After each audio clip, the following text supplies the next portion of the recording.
Hello, everybody. Welcome back to another comics episode. Good Lord, 24? I believe 24.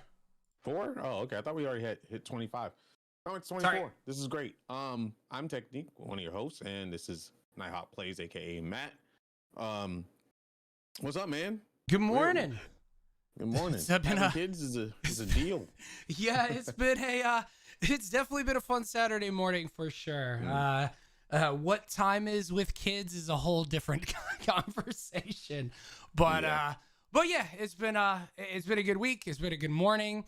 Got some fun stuff to talk about today, obviously with you, and excited for the next couple of weeks of games as well. So I know some of it's really not comic related, but I feel like we're finally, like, after what seemed like forever, in a good place with some of the games that are out there right now and coming out, and comics that are coming out there. Some of the things we're going to be doing on here that I know we'll talk about at some point today on the show. But yeah, how about you, man? How was your stream this morning? How was your week? Lost Ark, more storytelling in New World. What's up? Yeah, it's a lot. There's a lot going on. I mean, we do New World at 6 a.m. every day, and then we've been transitioning to Lost Ark and seeing how that is. It's been pretty fun. Lots of shows, lots of D&D. I have a show tonight at late night, 9 to 12 a.m. Then I got to get up at 6. So What it's been is fun. sleep? Yeah, I don't know. But it's been fun, man. I like keeping busy. And getting ready for. We have some downtime in the comic world when it comes to entertainment. Which is good because it gives you some time to catch up or look into things that you didn't think you would want to see or whatever. But yeah, it's gonna be pretty fun. Yeah, and I mean, I know we're going to talk about a couple of things, but I know we were talking about yesterday in the pre-show, like for us and for fans of like shows and everything, whether it be anime or comics, we're in that run now, right? Like Eternals just came out yesterday. I may be missing something in between, but the 19th we have Cowboy Bebop, the series. I just still don't know if I'm gonna binge it because it's all gonna come out in one shot, or I'm gonna try to take it like a couple of days, like one episode one night. I don't know how I'm gonna do it yet. Then the 24th, obviously, which I will not forget because it's my anniversary, Hawkeye series comes out. Obviously Spider-Man and The Witcher next month. So how can I forget Ghostbusters? Like we got a nice couple of weeks ahead of us. Yeah, we do. And there's a lot of comic series that are starting to resurface and stuff. We have like X-Men and Future Mutants and stuff like that. So X-Men is starting to see a little bit more light of the day, so that's great. There was comics of, I forgot what the girl's name was that she played in Shang-Chi, but there's a girl that literally went to the premiere dressed as Jubilee. Oh, that's awesome. She did like a light dress version of Jubilee because there's a famous TikTok guy that takes every Avenger character, DC and Marvel or whatever, I should say, characters, and makes its own fashion based off of the character. And I've been seeing that guy pop up. Yeah, it's really cool. So now people are kind of, that's a trend now. Yeah. Is like red carpet events, they kind of dress in the style of their favorite superhero, vigilante or whatever, but it's not like they're cosplaying, but they're taking the colors and the style and making their own thing. And I forgot this girl's name. It was on Twitter. I saw a post for it, but it's catching a lot of fire. I think her last name was Wang, and she had her hair done like Jubilee to the side. She had a yellow jacket on, and like the colors was matching the boots and everything. It was really sick. She looked just like, she would be a good Jubilee for sure. And she's already in Marvel, so she's ready in the universe, right? Yeah, and there was actually a bunch of Marvel news coming out this week as well. So yeah. So I mean, I'm sure there's going to be a lot of stuff we're going to talk about here. I don't know where we want to begin. I know. As a go ahead. I'm sorry.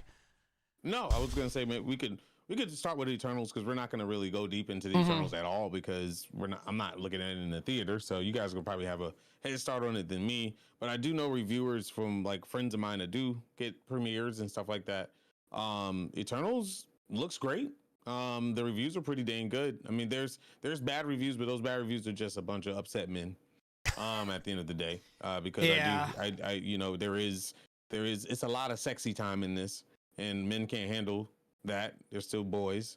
And then the sexy time happens between two women. I heard. I thought it was two men. Which is dope. because that should really exist more in the MCU, because a lot of the comic books written back in the day was always male falling in love with female, and then somebody broke the mold in like the late '90s when it was very controversial. And I believe Rogue and Jubilee kissed in the comic, and it was like no, it was Rogue and Jean, I believe. I think Rogue and Jean kissed in the comic, and it was just like people were flipping out about it. So yeah, there's a lot of same sex nature and love going on in there. So there's a lot of sexy time. People call it the horniest Marvel MCU movie there is, which is great because there's a lot of sexy people in that movie. So that's good news that it was, it was well received. Answers some questions, leaves a lot of questions open from what I've heard. Yep. Haven't gotten to see it myself, but that's good too. It's great to see that Eternals, something that a lot of people thought was going to be like a pushover, is actually not. So kudos to that. Yeah, that's all I got for that one. The things that I've heard about Eternals too, like there's a very big difference between what critics wrote. I think right now on Rotten Tomatoes, or at least yesterday, it was hanging out at 58. So it was, certified rotten. I forget their rankings, but audience was 86. So it was almost certified fresh. So again, Rotten Tomatoes is a bunch of rotten old men. But it's interesting. I mean, as far as critics go, it's one of the worst reviewed Marvel movies, and it's been a long time since those have out there. So the things that I've been reading from non-spoilers that I've been reading, because I really do want to stay away from spoilers for this one, is that it almost felt like it wasn't a Marvel movie, and I wonder if that's why the critics are giving it a flack. I mean, probably because of the interracial relationships in a comic book movie, not gay relationships, that was going on, same sex. Yeah, my brain is still not all that right now. That's I know that was a thing that people talked about in a negative light, which is dumb as shit. Which is dumb, yeah. It's actually dumb because first of all, they're not even human. We don't know what goes on different planets and different areas and different like being celestials or whatever in that sense. Like, yeah, but for when I've heard about graphics, when I've heard about the actual story itself, once again, I didn't hear this. I don't know what the spoiler is, but they said that the mid-credit and end-credit scenes, there is 2. So if you're there or whenever you watch it on VOD or whatever it is, stay for it. It is setting up a long story expansion. But like it's exciting me. Outside of Black Widow, Shang-Chi, which we'll be getting next week, actually, a week from today, which is actually something we got to talk about as well too. Disney Plus Day. It's we'll be getting that. We have that. Then we have Spider-Man. Venom, for everything that we've talked about, it's doing well, and for what it's worth, people are enjoying it. We got the Morbius trailer. Like, we're finally into that after like a year and a half of nothing. We're finally here at it again. Me and you aren't seeing it yet, but we're here again, and it's good stuff. Yeah, I mean, across the board, like I said, I want comics to win across the board. Eternals does look beautiful. Lots of beautiful people, lots of beautiful actors, beautiful environment, landscapes, different variety of different styles all together too, which is something that's going to be hard to pull off as a director in general. So, I mean, and even as a casting director, because, the vision that director probably has, you have to pull that from comics and then make it work with real life people, and not make it look too CG or too unbelievable. So, I mean, from what I've seen, through the 1,000 trailers that they have out there, it looks really, really good. I know that they hit on the cheesiness stuff here and there, but comics are cheesy. I mean, they like all this comedy and stuff that they put in there. That's all there for a reason. I mean, in one of the trailers, one of someone's boy in the movie, in one of the trailers, he goes, "Hey, Dad, it's Superman." So like that's cool. Like Superman is. DC Comics is part of that universe, which is actually kind of nice that they even put it in that big of a spot too. Like it's massive right now. Yeah, it's awesome. In the new Marvel, and I say new, I'm talking about like 2000s and up. Yeah, it was. The funny thing is, like, from the 90s down, comics weren't really a part of the world, which is really weird because if you see something really cool, you make a comic of it, you make like movies of it or whatever. But I liked the Ultimate Comics because Spider-Man was on YouTube. Oh, cool. Yeah. Yeah. And it made sense because I was just like, well, if these kids are out here making video, how do you promote your superhero? Like, and I think in Far From Home, No, Homecoming, they did that too. Like, you know, Gonke was putting Yep. his stuff up Yep. on YouTube and like all kinds of stuff like that. And that stuff is very relatable. Like, I hate it when the world is so detached. It's like there's no comics, there's no internet. You know, people should be talking about superheroes all day. People should be wanting to know the identity behind the hero. I mean, that's something that we would do. We would be on Twitter talking about it. And a lot of these video games nowadays, and when we set it up to where there's people texting each other like, who do you think Spider-Man is? Who do you think this is? You know, whatever. That's exactly what would be happening right now too. Yeah. Yeah. Miles Morales, it was very cognate of there were Spider-Man comics for Miles Morales, and it's kind of how he learned how to be Spider-Man. It wasn't through training. Peter Parker was essentially dead, you know? And then Peter Parker came back from a different dimension and whatever and all that good stuff. But the things that Peter Parker and Spider-Man do. yeah, he's just like reading up on Spider-Man and then like saying, okay, this guy kicked Spider-Man's butt on YouTube. I'm not going to fight him like that. Like, that's how Miles learned. And I think that's so good because Peter and Miles come from two different eras, you know, when it comes to like technology. You know, Peter Parker was taking pictures with an old disgusting Polaroid camera, you know, for the Daily Bugle here and there, or those big snap films that you had to like actually develop in the dark room and stuff, to where everything's digital for Miles Morales and like the internet, and you know, so it's really cool seeing that transition. So having Superman be noticed, or even Star Wars, because Star Wars is noticed in Marvel MCU, and in Marvel Comics in general. I think there was something with Psylocke and somebody commented on her power looking like a lightsaber. Like, that's cool to me. Yeah, that's cool. That's really cool to me, you know? Utilize somebody in a comic book, another hero was like, what, are you carrying around lightsabers now or something? Forgot the quote. But that's dope. Like, that should be a thing. Yeah, like that's something we would like if we saw that today. Like, I love how they're utilizing it. It's science fiction, it's comics, it's heroes, but when you think of how you would see something and what would your first reaction be, and as people that live in the world, I'd probably say the same thing too. You know, if I saw blue or green or red like stick of light coming out of someone's hair, I'm gonna be like, lightsaber? Absolutely. Or someone's doing laser eyes as Icarus does. My first thing is gonna be like, oh, it's Superman. Like like it's just without the cape, right? So and actually, you know, it's interesting. Weir says that the cinematography is hands down the best in Marvel, in my opinion. Some of the shots are breathtaking. And you know what? Coming out of the trailers, and Frank and I had talked about it before too, those trailers, even though a lot of it was CGI heavy, it did look really, really good.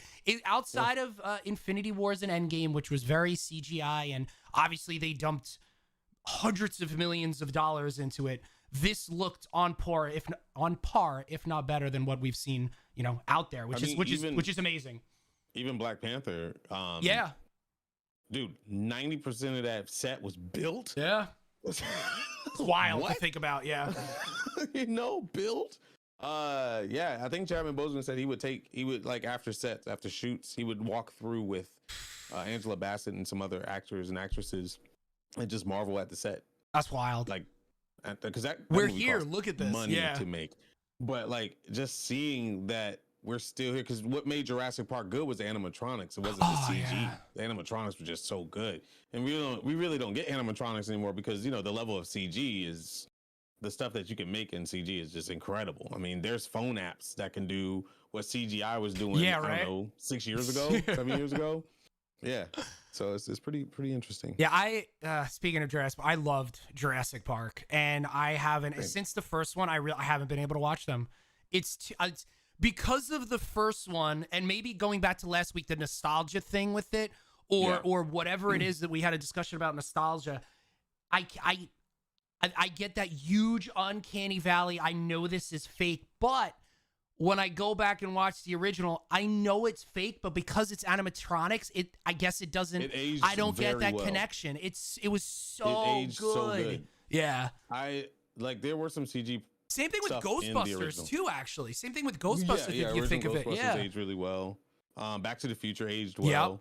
That's what I'm saying. Like, not to hate on, you know, Zack Snyder's film, but it literally looked like some of that stuff was shot on a stage, and then it literally looked like that stuff in the background was just like green screen. You know, like, for us being in the business, we can tell very easily, but But the Amazon scenes were dead on good. Like I thought the Amazon scenes were really, really well done. But anyway, so yeah, technology. We're gonna see more. I'm really. I mean, once augmented reality and stuff becomes a thing, I mean, I could see us in the future, maybe 10 years from now, putting on, instead of having 3D glasses, we're putting on augmented reality glasses and shit, and like superheroes are flying over us, and we're watching movies like this, you know, and all around. I could just see that happening. Free guys. That's gonna be really cool. It's like a free guy thing, yeah. Yeah, that'd be interesting as hell. Becoming part of the movie or whatever. I mean, what is it? Dope. We're more than halfway to that PS9 commercial from back in the day. I think it was PS9, right? So yeah, when you're walking into the game. Yeah. Listen, if I look at some point, if it ever gets to, you know, like a Ready Player One, or like you said, an augmented, or like Iron Man, I'm throwing things around my house like in AR, I'm good. I take it. Yeah, it'd be cool. I mean, what if you could do your job in augmented reality and stuff, and like it's just really cool, man. The things that you do, like sign into a server and you're like actually moving you know, databases around and stuff like that, and like you would see Tony Stark do. I mean, just some cool stuff, man, to think about. Yeah. Go ahead. You can we can start off with the show. It's just something a little icebreaker. Something to think this about. hasn't been Eternals. A show. Yeah, we're you know, this isn't, you know, this wasn't a show. Yeah, so we do got a couple things here to talk about today. We're going to talk about some comic news. I actually have some you know, I also have a couple of sites up as well too, because this has been an interesting week for comic news and rumors that are out there, both movies and TV and gaming wise as well. But you know, we could talk about some of the comic announcements that came out this week to start us off. You know, first and foremost, I think it came out either yesterday or Thursday. Today's Saturday, right? Yeah. Miss Minutes from Loki series, the scariest part of that show ever, is making her comic debut, which is amazing, and it's going to be in Timeless #1, which I'm just going to get actually when it comes out, but like, I think, once again, we talked about this in prior weeks. Dude. Like, it's 1000%. Everything is bouncing off of each other. The movies are pushing the comics are pushing the movies, and seeing Miss Minutes, which she was, I mean, there was a lot of great parts of Loki. I still love that. It may still be my favorite show, but Miss Minutes, hands down, was my favorite character. Like, that was awesome. Like, she was awesome. But that's awesome favorite. That it's there. That's awesome that she's coming in. Yeah. I mean, that's 100% fan driven. Like, oh, yeah. I remember the day that they showed the episode where she got a lot of airtime. People were like, she needs her own movie. She needs her own show. She needs her own comics. She needs her own this. Like, literally, people were just flocking towards, just like Agatha. Agatha's getting her own series, right? That just recently came out too as well. Yeah. That's all fan driven, because Agatha's been around the block for a long time, fam. Like, she's saying nothing new. But that song, 100% hit. I wonder if it even hit billboards, because I feel like probably, yeah. That song got huge, and everybody wanted. There were so many remixes. People, it was Agatha rapping all over along, it, making their own things, like EDM remixes and stuff. And like, everybody was like, "This is a bop," you know. I saw so many of like Miss Obama. Oh my Jesus! She was like, people were doing the memes with her dancing to it. Like, it was huge, man. It was like all over the place. And yeah, I think this is a good thing. I mean, they're grabbing fans. What better way to grab fans that aren't avid comic book readers that enjoy the shows to get into comic books by pushing fan favorites? What do you have to lose? It's literally a win-win. You know, when it comes to that. So this is the write-up specifically for Marvel on this one. This December, is there a date? I don't have a date on this one first, but this December, Kang the Conqueror will go on an epic journey across space and time to discover the future of the Marvel Universe in writer Jed MacKay's Timeless.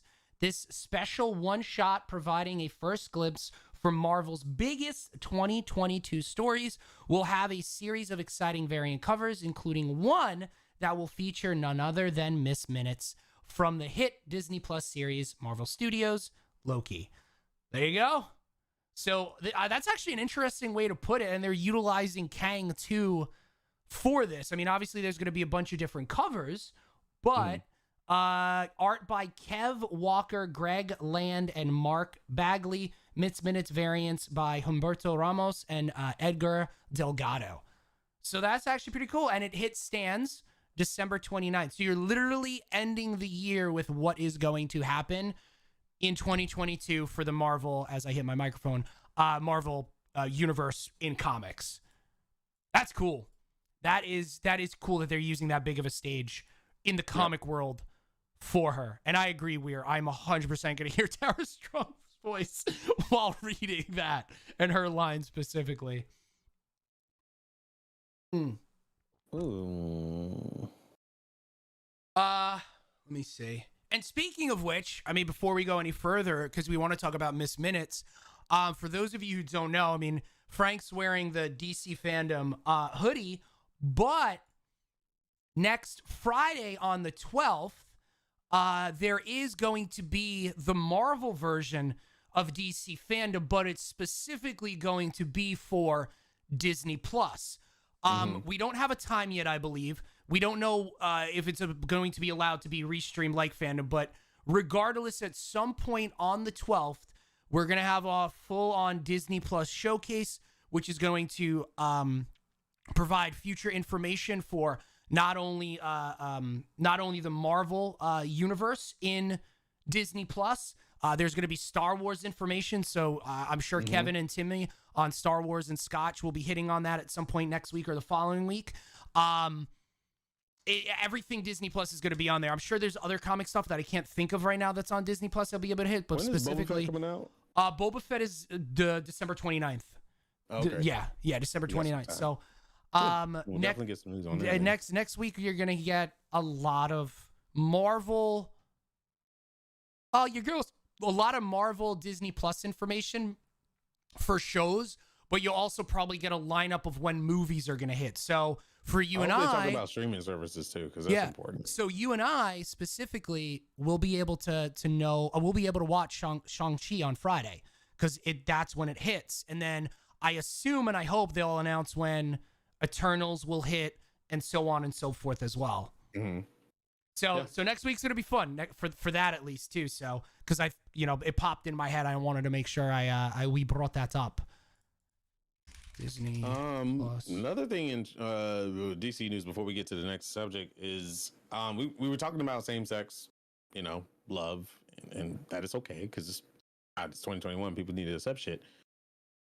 So the biggest news is in DC right now is Nubia, because Nubia is like DC's big hit now when it comes to women series. She finally made the Nubia and Amazon's #1. Nubia being the beautiful goddess she is, that wasn't the big takeaway. The big takeaway was the fact that they introduced the first trans Amazon, which is interesting because the Amazons were all presumed to be all women, right? And on top of that, Wonder Woman was like the big representative of feminism, maybe, to a lot of people. Interesting enough, they introduced the first trans Amazon. Her name is Bia, and she's a black trans Amazon at that. So it's even cooler, I want to say, because now things that people considered lines being crossed, I like to say doors are being open. Yeah. This is going to be very interesting, and apparently those sales are going pretty well. And it's very interesting. This is a very deep comic. If you want to read it, I'm going to read it just because I'm really interested in seeing how they approach this. But yeah, the writer is in big support of it, obviously. Everybody that worked on the comic is in big support of it, and it seems like it's got a really huge outpour as well. Of course, you're going to have your negative Nancy's out there being dumb, but dum-dums. This is cool. So also, Bia is going to have a big role in the Wonder Woman world, not just there for show. So so when you do stuff like this, you have to be very careful, right? Because you don't want to just say, hey, we're covering this and we're covering that, and you're making a checkbox or quota checkbox. Yeah. Saying, hey, we're DC, we support LGBTQA, plus communities and this, that, and the other. You want to, if you're going to introduce somebody, let them have a role. It's kind of like Cyberpunk saying that you can do anything you want, gender wise, and then just letting it sit there and not going anywhere else. So This is really cool. If you're interested in Nubia in the Amazon #1, of course you can get that on more than likely Comixology and or your local store, Yeah. or you can read it on DC's app services. So this is gonna be really cool. Just thought I'd throw that out there. Very interesting seeing where comics are going, and I really, really hope people don't think that, you know. And it's like I said, it's a double-edged sword, because there's some people that's gonna be like, oh, they're just going out there to check boxes. You know, we don't really want to blah blah blah blah blah. But it seems like the story is very well thought out, and the writer is definitely notable for their work. So I'm interested in that. I think that's a really cool one. Yeah, I mean, having writers, artists, directors, actors, actresses, have more freedom now than ever. It's fantastic, and seeing these characters that were, I mean, you know, Superman's white, Wonder Woman's white, Batman's white, like seeing these strong female characters that are not white, seeing these strong male characters that are not white, of different ethnicities and backgrounds, and them taking the spotlight and getting, you know, triple A writing and directing. Yeah.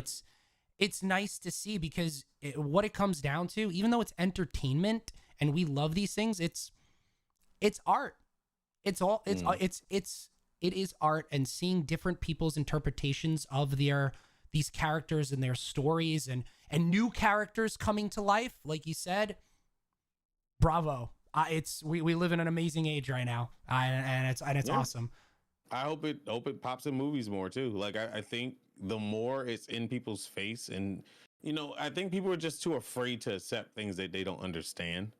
And that's the case of a lot of ignorance. The whole thing behind ignorance is not understanding, not knowing. And I really hope that it does make waves, and people that make video games and comics and movies and so on and so forth, even cartoons. I mean, it's a thing that you have to deal with.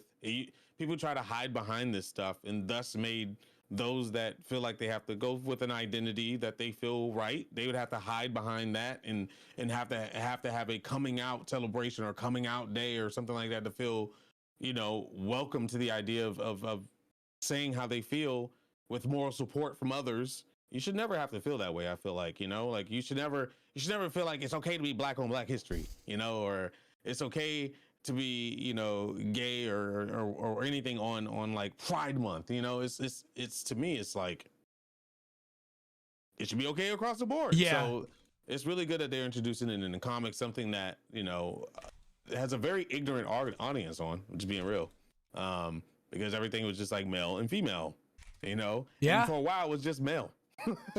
You know, we're finally starting to push over that barrier, and we're going further. So that's really, really freaking cool, man. I like it. Yeah, tokenism is yeah. It's enough to inspire even just kid representation, man. It does. Like, you know, I don't think Black Panther would have been received well if it came out in like early 2000s versus. Oh yeah, absolutely, 100%, 100%. I mean, as much as I'm sure there would be a large audience that would Especially be going out for it, they would have been there, but time, you know, relevance to what was happening in the world at that time, and unfortunately still today, like it was a whirlwind of horrible but perfect timing. Yeah, I think, and people are excited about the next Black Panther, and people are excited about Falcon becoming Captain America. So it was definitely a good. We're not there yet, but we're getting there, you know. And I think it's a little good standpoint. So that's pretty cool. So oh my goodness! That I guess we can move into Batman. So yeah, there's news about. So The Witcher is, first of all, let's talk about The Witcher, and then we can go into that. So The Witcher is coming out with their season 2 very soon. Yeah, December 15th or something like that. Yeah. Yep, December 15th. And of course, 15th. If you're a Superman fan, Henry Cavill, however he says his name, is you know, was Superman, now Geralt, and really enjoying the job. From what I've seen, he loves his job as Geralt, and you could tell when the actor is really into it if they're tweeting out like every 5 seconds about what they're up to and what they're doing. Henry just seems like a freaking chill dude. Like he's up there where I just want to sit down and have a conversation with him, and I feel like we would just be able to go back and forth on it, which is awesome.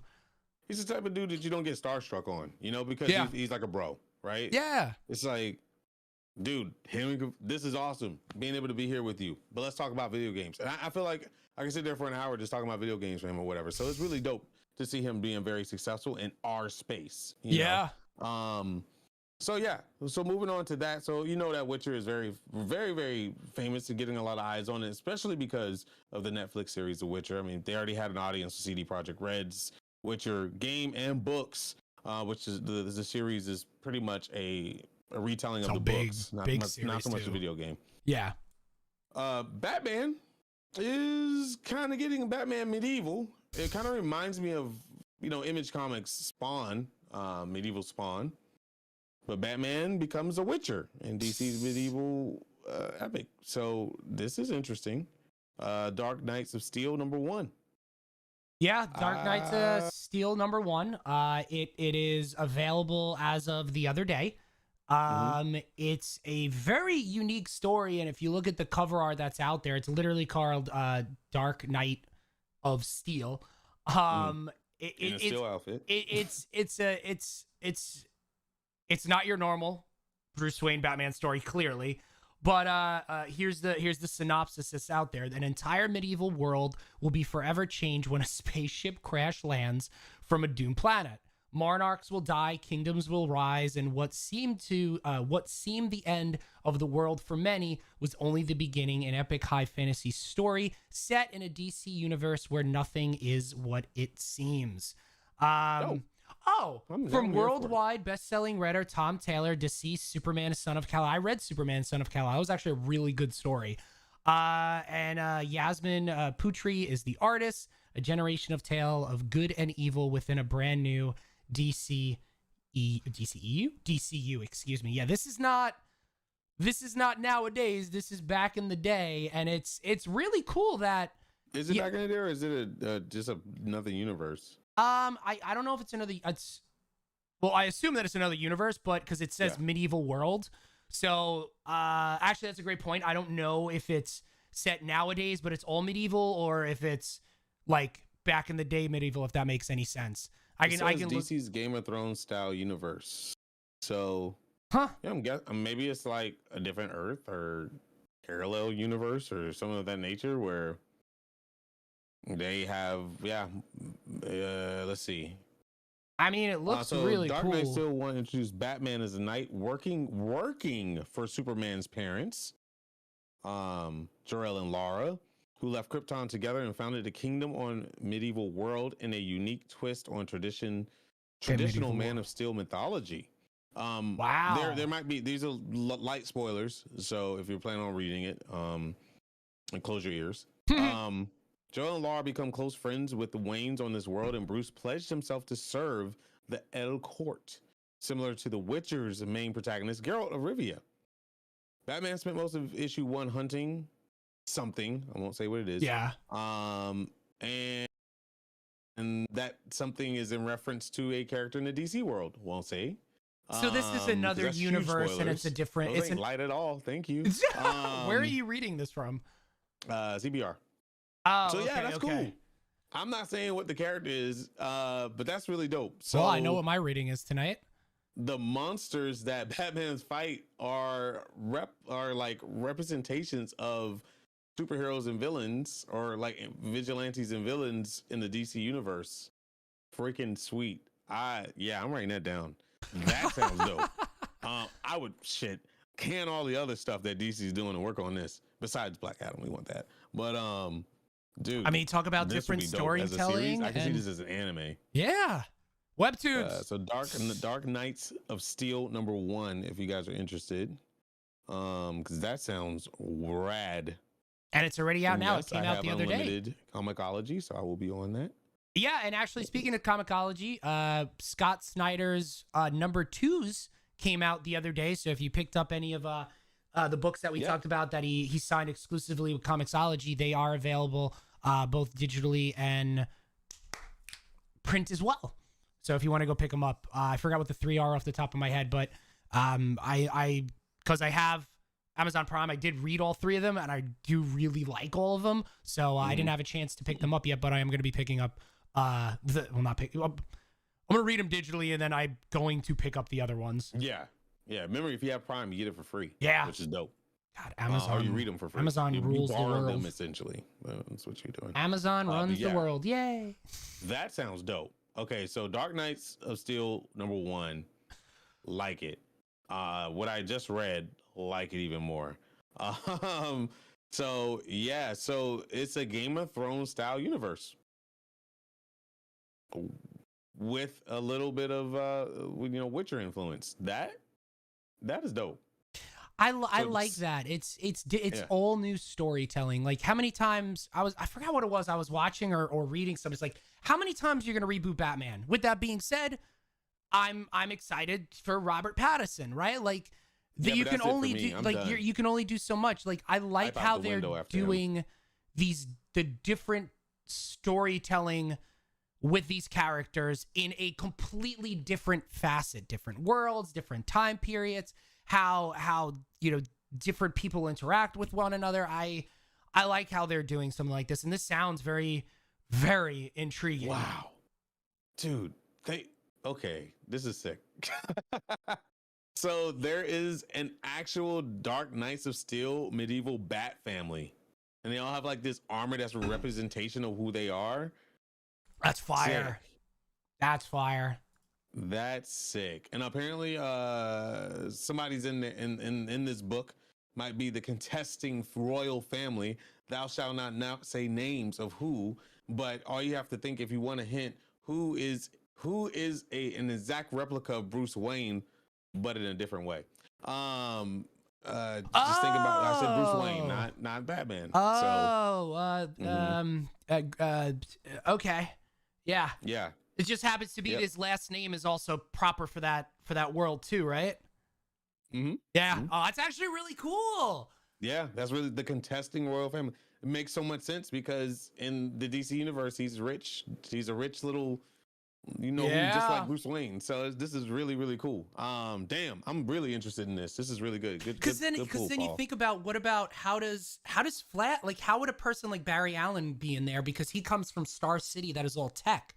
Like, how would him and his group be part of it? And like, I don't know. Thinking of Lex Luthor, how Barry Allen would be a part of it. Like, how would the Luthors be part? Oh, that's actually. Well, I'm just saying maybe Barry Allen and them, or maybe they're monsters. Yeah, that's true. Because if you're going to mythos, it's more monster driven.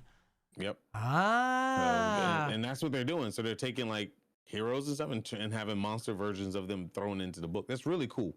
Kudos out to the whole medieval the Dark Knights of Steel, because that's sick. And I also like the name. Really, I like that, cool. Dark Knights of Steel. Wow. Okay, that was a good find, Paul. Great. Oh my god. And also, speaking of more same-sex stuff, you do Tim Drake. You know about that? No, what did I miss? Tim Drake, and he's got a boyfriend. Oh, nice. Yeah. So I mean, that's even a comic right there, the third Robin.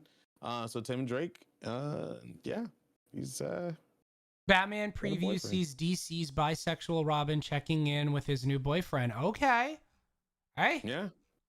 Listen, it works. I'm here for it, man. Like, I love how it's people just throwing it out there. Batman or urban legends. You can go in with that. I mean, it makes so much sense though. You really, really have to look at it like a lot of these guys grew up together, so to speak, right? They grew up together. Yeah. They don't have missions together. They might develop feelings for each other. A lot of people automatically throw it in a brotherhood type thing instead of where it could go. And it's really cool that they're actually experimenting with this stuff. Like, this is dope. Wow. All right, DC, we see you. Kudos. Actually, interesting point about Tim Drake. And it goes back to Marvel too. So the actress that is in Eternals, this has been obviously out there for a while. The actress that was in Eternals that plays one of the main female characters, I forget her name, but she was also in, obviously, Captain Marvel. as she was the blue girl. I can't think of the names right now off the top of my head, but Kree. She was one of the Kree that was with the British actor. Yeah, she was one of the Kree. So it's, she was a main character in a Marvel movie, and then she gets recast as a bigger role and presumably future roles. Gemma Chan, thank you, Josh. Ellswood. She's now there in a prominent role. And it's like, you don't think of it. It is what it is. It's storytelling. They're this character now, not the other. So actually, DC kind of did that as well. With the new Batman movie. So I know you don't necessarily watch a lot of it, but Titans season 3 introduced Tim Drake. This is why I thought of it. And the Tim Drake in Titans season 3 and presumably season 4, since they got a sign off on it and they announced it, is actually in the Batman and is one of the thugs with that face paint that you see him beating up and like has roles. I mean, it's not still like TV and prominent roles, but but it's crazy how you're seeing more of recasting now in these bigger series. Yeah. I mean, Scarlett Johansson said she wants to still be in Marvel. She just doesn't want to be Widow. I don't know how I feel about that. She would have to be a Kree or something that has like heavy makeup, because she played a main role. It's not something that you were just kind of like a side chick in the movie or a side dude in the movie, and you were there as a sidekick. She was a main character. So I would say she would have to be, maybe in Guardians of the Galaxy is, an alien or something. I don't freaking know, because I don't know. I feel fine with recastings. I don't know how I feel about recastings as a main character, because I mean, unless she's going to be in X-Men. That's different, because Thanos actor, right? I mean, granted, Thanos, he was Cable, wasn't he? Yeah, Josh Brolin played Cable in Deadpool, and he also obviously played Thanos as well. Yes. Yep, which is fine because Thanos has so much makeup and CGI and all that stuff. So if Scarlett Johansson does come back, after all the suing, after all that stuff went down, which she did win, I wonder. First of all, I wonder if Marvel's going to still work with her. I hope they do, because that'd just be salty if they don't. But if they do work with her, what she would do? Would she go to X-Men? I would be down for that. Like, that's like seeing Hugh Jackman pop up in the MCU. I'd be cool with that. Yeah. At the end of the day. I mean, they put him in X-Men First Class. I mean, he was still with Wolverine at that time, but yeah. I mean, I know he's hard set on it. He's doing his things. I really do like Hugh Jackman. Bro, he is in the theater, bro. Yeah, like, he really loves theater and Broadway and dance musicals. Yeah, this man's gotten voice training. He's gotten dance training. He's a tap dancer now. He's a showman. Like, legit, that's what that man wants to do for, it seems like, the rest of his life. Because I go on his Instagram often, and he is just tap dancing, flipping hats. He bust his nose open recently by flipping one. I didn't know those hats were that hard, by the way. He cut his nose across the bridge. I think it's a top hat, right? It's like the hat, not the big top hat, but the small one. You remember those cartoons? They'd be like, dun, dun, dun, dun, dun, that thing. Damn, that thing bust him across his nose, dude. He had a gash. Like, that shit, it was real. And he's like learning how to flip a hat up, like flip a hat up, catch it, and put it on. But he is so into that stuff, and I'm here for it. I want to see that man happy. That's great. I mean, his story is amazing too, right? Like he was it him or Tom Hardy that was the construction worker, and they were just struggling to find work. It might have been Tom Hardy that was construction worker. But same thing. Like he was a normal Joe Schmo. Nothing was really working for him. He wanted to act. He went out there. He wasn't getting anything, and then he got the phone call. Like he was a blue collar worker, and then he got a phone call, and then his life was forever changed. Dude. Yeah, that's what I'm saying. I'm going to be going whenever auditions open up. I'm going to be going ham, because if you don't try, you'll never get it. Yeah, you never know. But I will say Hugh Jackman is also in the weight room heavily. So I don't know what he's doing, but this dude is jacking up. No pun intended. I see him with some deadlift, and he had a lot of weights on that bad boy. So I don't know what he was doing at his age right now. I feel like once 57, 58. He's getting up there. Yeah. He's got to be in his 50s. And he's not. I don't think he's as old as The Rock, but he's as Dwayne. But he's getting up there. But you know what's interesting? I wonder if, like, completely 53. changed. He completely changed his body, right?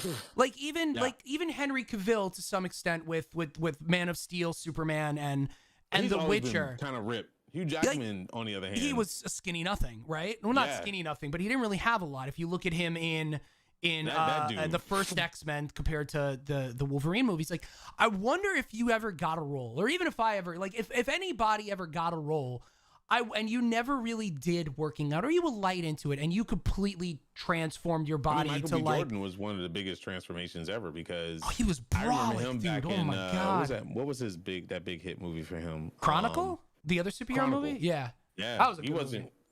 movie. He was just a normal looking dude. You know, he didn't have any muscle or nothing. And then freaking Apollo came out, Apollo Creed movie, and Creed in general. Jesus. And that dude fucking like complete transformation. And he was just really cut. And then Black Panther comes out, he looked like a wrestler. I'm like, Nah. what the hell?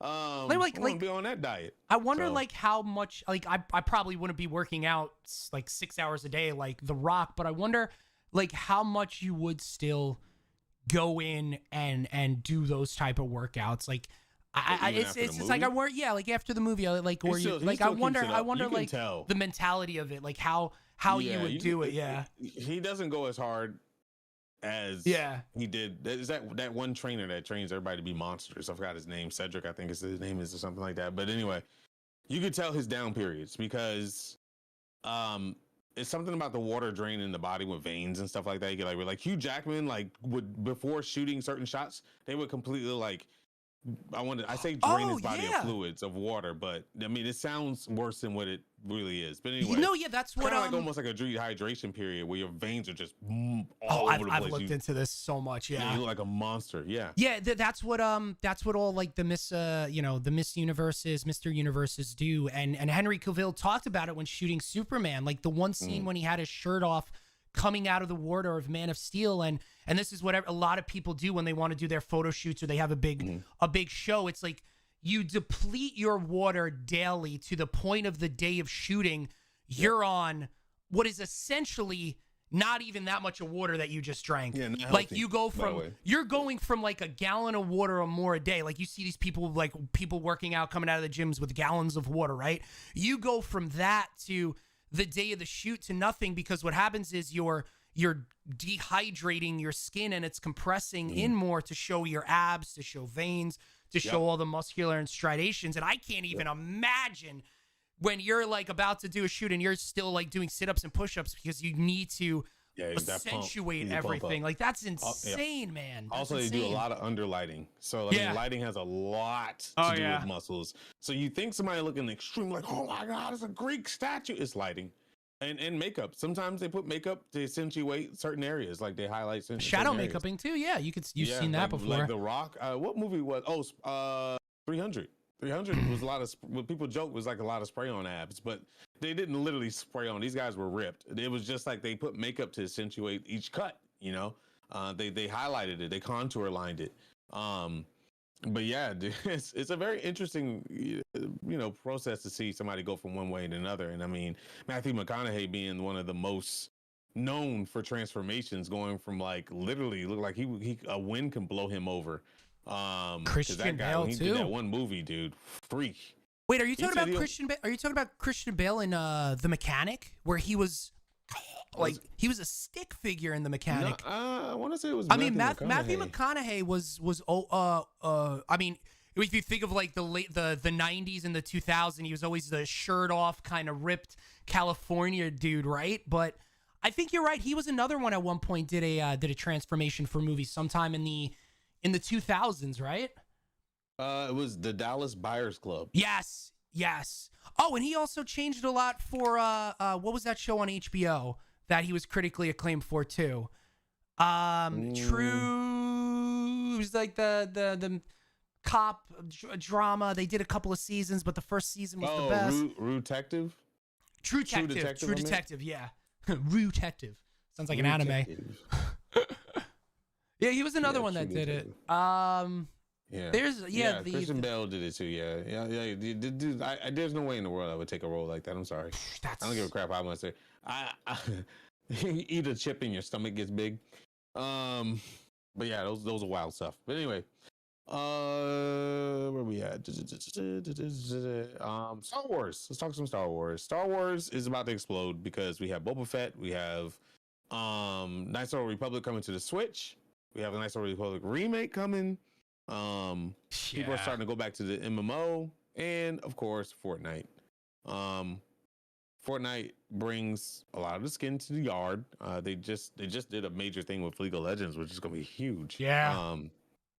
I'm excited for that one too. The series or the movie coming out for the League of Legends. Yes, Arcane. Yeah, that looks cool. Today. Is it really? Today. Wow. Yep. Imagine timing. I was supposed to go to it, and I'm super sad I couldn't make it. But yeah, that sucks.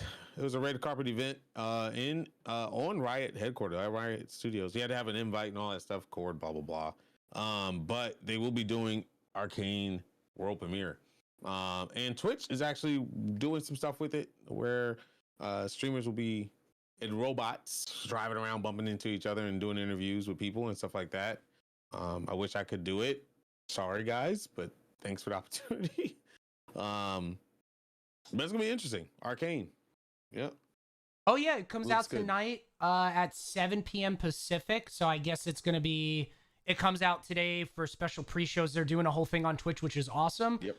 Certain people will be able to also co-stream the other 2 episodes. So if you want to watch them tonight before they officially hit on Netflix, I guess tomorrow. I don't know how it's going. It's kind of hard to read through all this stuff, but that's actually really cool. I'm loving more and more that Netflix, that DC, hopefully Marvel next week, that more and more of these shows and movies are really pushing us streamers, are really pushing Twitch, are really pushing YouTube, Facebook gaming as well. How they're really pushing, because that's where the target market is. That's where their target audience is. Like I still remember, the demographic is huge in here, and like us. Yeah, you know? yeah. Like I still remember. Say what you want about the movie, but the Tomorrow War, they had that whole big, was it like a pre-show game show essentially with I think it was Lupo was one of the people, and it was really cool because it's an interactive piece that you could do with your audience, hyping something. And if these studios know that we're the target and our audience is the target market for it and can lean into it more and make it not just the top 1% of streamers, it would be really, really, really cool. And it's nice to see that they're doing things like that. I mean, I was blown away that DC said, hey, restream this at your own will. It doesn't matter. You don't have to be partnered with us. Literally anyone can restream it. Like, that was actually dope. It would be nice to see Marvel do that as well too, because that would be even bigger. But yeah, Disney's always been kind of weird with it's like they want to drive more traffic to their it's understandable if they want to drive more traffic. That's understandable. Stakeholders, money, it is what it is, right?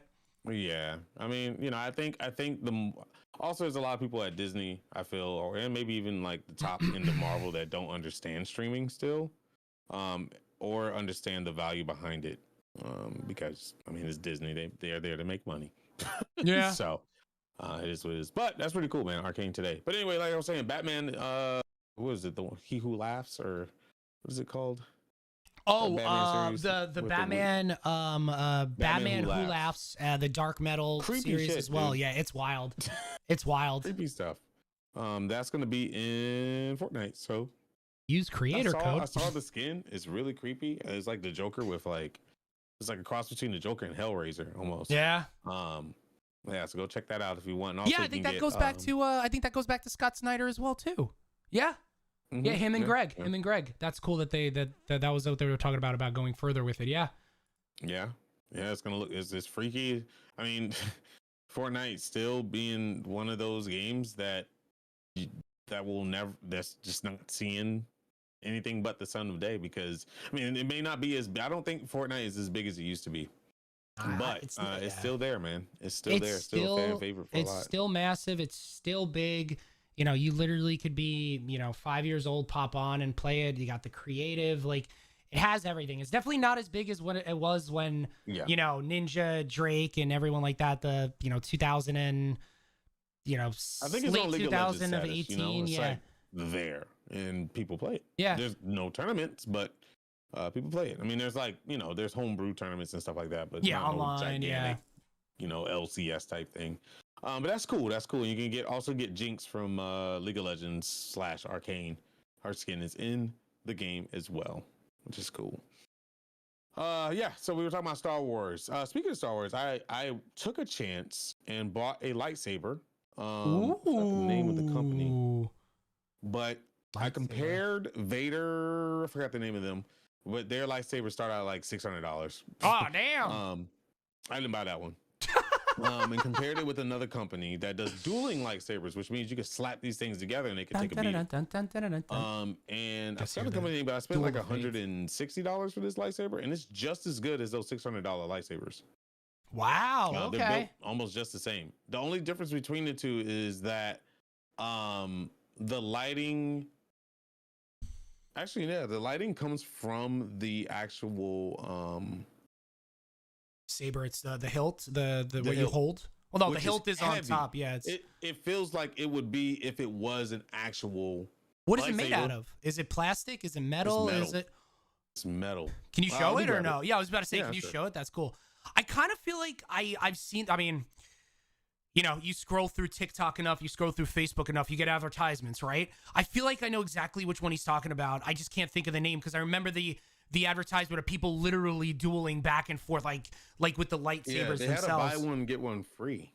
Not buy one get one free. Excuse me, buy one get half off. Sale, and I only bought one. But this is that's nice. Oh, that is. Yeah, it's and if you what the heck? It's getting my face. There we go. There you go. Don't move. This is where you charge it. Mm-hmm. This is your button to do. It does different settings depending on how long you hold it. It does have what do people call it? The pixels that go throughout the LEDs. The blade itself. No, it's not called LEDs. It's called something else. But the first question somebody asked is, does it have that in the stick? I was like, yes. So it does change color depending on the connection to it, and the light comes from this. That's dope. So it does shoot up just like, so if you're in the dark and you turn it on, the light goes from bottom to top, and you can change whatever color you want. Of course, I have it on the Sith color. It plays music. It does. It's got the smooth motion, so when you move it goes vroom, vroom. Oh, that's awesome. Yeah. When you hit it, it does go. It's dope. And it does flicker when you hit it. When you hit it against something, it's like, so if you wanted to record, you could. Oh, that's you don't dope. have to do any special effects. Dope. That's nice, man. Yeah, and you can lock your saber color. It has rainbow colors on there, so you can pick whatever color you want.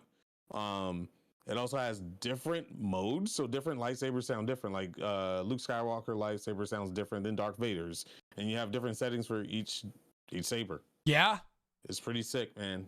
It's heavy duty, not super heavy, but it's got weight to it, and it's really, really nice. I love it. It's really great. I'm probably gonna buy another one from them. Super easy to set it up. The only thing that I'm confused about, there's these rings that came with it, and I don't know what the hell those are for. They're like no instructions. They're like little thin washers almost, but it was like that big. And I was like, does it go around this part? But it doesn't make sense. Huh. So I don't know where those are set, where that goes. Frank's gonna break something, and it's gonna be like, oh, that's what it's for. I slapped this thing as hard as I could on something, and it was fine. Nice, dude. That's awesome that a company was able to go out there and sell the video, there's just like wham on top of another stick as hard as they can. Doesn't do anything. Is it officially licensed? Maybe? Like, did you see the Star Wars logo and everything on it? The box? It's called Storm Saber. Yeah, I've heard of that name before. Yep, that was definitely one of Storm Saber. I wonder. Storm Saber. Official Calamity. Well, no, that's definitely not it. I have the box right over there. I'll just have to look at it. But it's awesome. I'll give you the information if you guys want to check them out. They're dope. Yeah, I found it through Instagram. I was like looking at Instagram videos of people dueling lightsabers, and there's tons. I mean, Vader has theirs as well. I think Vader is the best one that you can buy. That's what people are saying. Cool. But you want the dueling ones. You don't want like for show, because those will break. Yeah, those things will snap in half if you're trying to do something. Yeah, those replicas. Yeah, these are you can actually slapsticks with people and like do videos if you want. It's really good. That's cool. Yeah, Was it's there really something good. else you wanted to show off this week? I don't remember if that was part of the. Oh, yeah. I Also, bought Winter, a. are you ready for next week? I'm not flying or getting in any vehicles with with Frank. Just saying. I'm excited. That was so. Oh, there it Yeah, is. yeah, baby. This right here. This is my baby Spider-Man right here. So Miles Morales. yeah, this is so nice. So I Hot ordered Toys. this. I pre-ordered this a long time ago. And I forgot about it. This thing is like $380. Um, but it has all the different. It's kind of hard to say with the glare, but has you can change the mask. That's Like this is man. how it's all magnetic. I think it was magnetic right there. This all stuff right here. That's all As you see the the scarf Venom and the power. beanie Yep. from the game, that's all knitted. That's not plastic. That's actual. Somebody knitted this stuff, real cloth. The socks and stuff at the bottom are cloth. You have your Venom shock. You have your different hand poses. They're very posable. It poses in different ways. Yeah, that's a Hot Toys 1/6 scale figure. Mm-hmm. For those of you who don't know who Hot Toys is or are, if you're talking about something that's not polyresin or a static statue, Hot Toys is legit the absolute best when it comes to manufacturing and bringing to life characters, whether it be from the video game world like Miles Morales's or humans. Like I have a Hot Toys right here. Yeah, oh my god. And I was never a fan of mixed mediums when it came to statues. Like there's something about having a resin statue and then having like a cloth cape on it. It just doesn't work for me. But when you want to talk about look and feel of what characters look like and how they bring it to life and texturing, I have my Henry Cavill, I don't know if this is going to get into it, Man of Steel. I mean, which way is it? I mean, that's Henry Cavill. Like the amount of detail when you bring in, and if you look at the detail on his costume, like it's incredible. If you want to spend, like Frank said, a couple of bucks on something, if you love a character, I actually have I don't touch it at all. I have a Christopher Reeves one right there that I will never touch from that shelf. Like Hot Toys is hands down the best. They're fully posable. They come with 1,000,001 accessories, which is awesome. Yeah, it's I mean, I think I ordered two by accident. I don't know. I got two emails about like another thing shipping. I also ordered a which I haven't seen yet. So I did talk to somebody that got me on board with it. They were like, dude, I ordered it, and like a year later they finally hit me up. So he was like, it feels like a scam, but they'll hit you up. So that one took 9 months for me to get. And then this, I have a actual Tony Stark Iron Man mask that I can put on that like builds around my face. That's cool. Those are one of those custom made ones. Yeah. It was you had to pay $150, like half up front. Yep. It's $300 thing, and I'm waiting for it. So it's been a year. So is that's from a guy, right? Like a person. It's not like a no, it's a company that does it, but they hand make each one. Yeah, because every face, every body type, it's all different. Every face is different, and they do it on demand. They don't do it. They don't have a warehouse full of those. Yeah. So it's gonna take a while, which is cool, whatever. And if you take a chance on those things, some you may not hear for the person for a couple of years. Next thing you know, you're getting a message saying your thing is being delivered. So we'll see.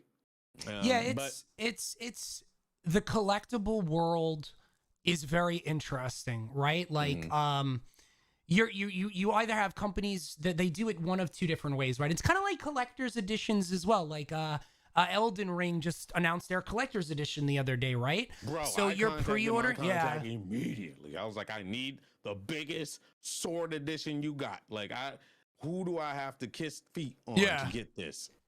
So hopefully, I mean, I did get an answer back. So hopefully, cross fingers. I mean, for people that don't know, and obviously I come for this world, and usually when I say it, people are like, "Oh my God, really?"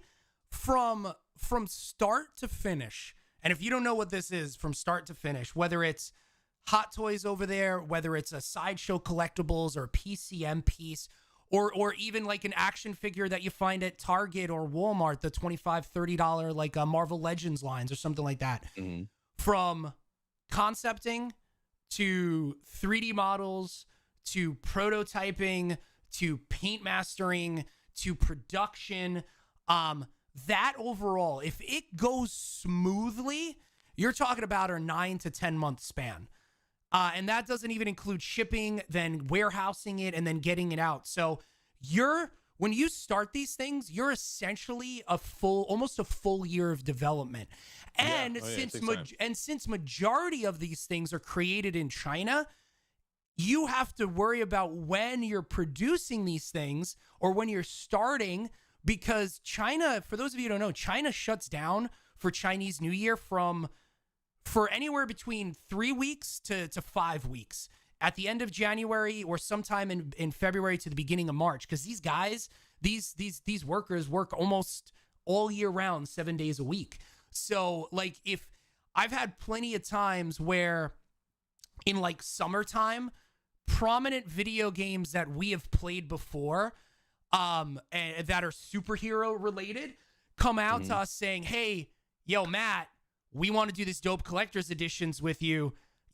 As of right now, the game is slated for June, and we're talking in September." I'm like, I want to, but I'm telling you, if anyone tells you yes, they're lying to you, because we lose production, we lose everything for like a month. You can't do it. And one cool thing, and I'm interested to get your reaction on this because you're a collector. So 3D printers is massive right now, right? 3D printing helmets, statues, their own collectibles.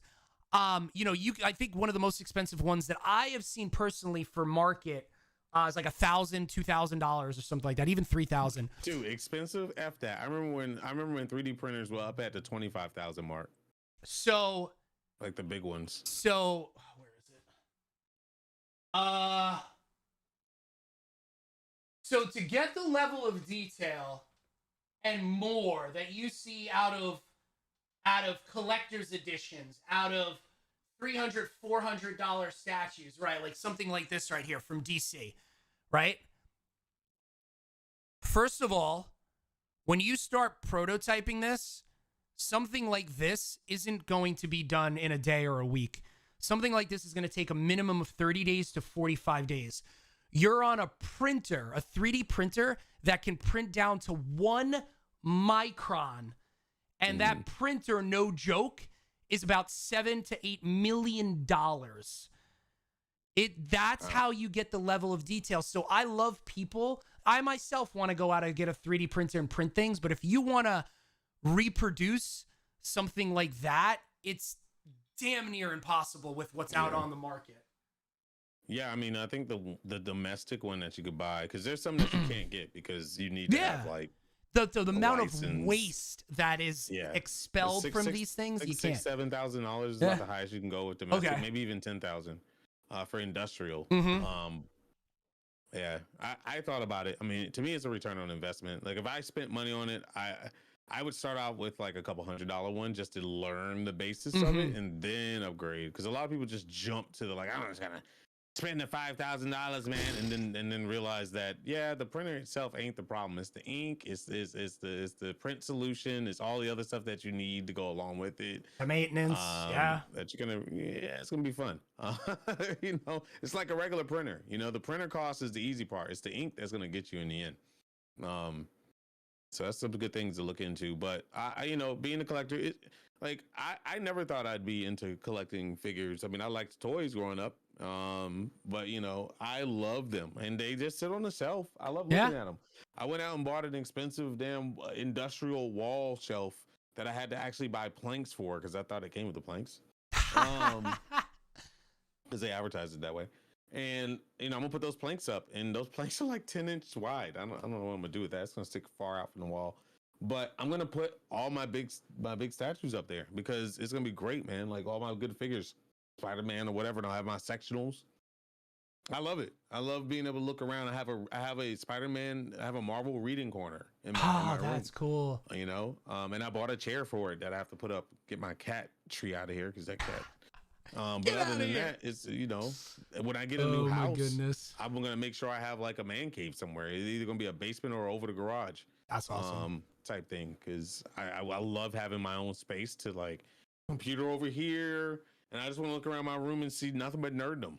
You know, I always said if I grow old enough and my memories start going, I'll tell you what, I'll always know about me some Spider-Man and stuff. That's always gonna be in my head. I mean, you know, it's our parents, at least our age, I think. Maybe I don't know, but I know my grandparents, like they all had the tchotchkes, right? You always had that armoire or cabinet or something in your grandparents' house or even your parents' house where there's things that's like don't touch. You know, that's our version of it, right? It just happens to be figures. It happens to be collectibles. It happens to be superheroes, right? So it's with Sean. It's the same thing. It's just a different genre per se. Yep. So, and it's an awesome genre. Expensive. It is. It's, you know, those $50 Hallmark pieces compared to some of these other things. People do still look at it like, how in the world, you know, why would you spend $300 for that? Like, I'm pretty sure there's people in, like, maybe even in here and be like, bro, you spent how much for that? $380 for that? Yeah. Yes. Like I'm, you know, I don't know, man. It's like holding on to that part of you that you always had as a kid. I believe sometimes that's more important than buying. I would rather spend money on that than buying a really expensive car that I don't use the reason why I bought that car for. Like there's people out there that sit there and buy, you know, we're doing small scale collecting. I mean, Robert Downey Jr. has almost every Audi that was made from a certain year. You know, those cars just sitting there. They deteriorate over time. Like I'm not spending 128,000. And even, but what if I did? That's cool. You know, as long as you keep on that little thing of happiness. But anyway, Star Wars.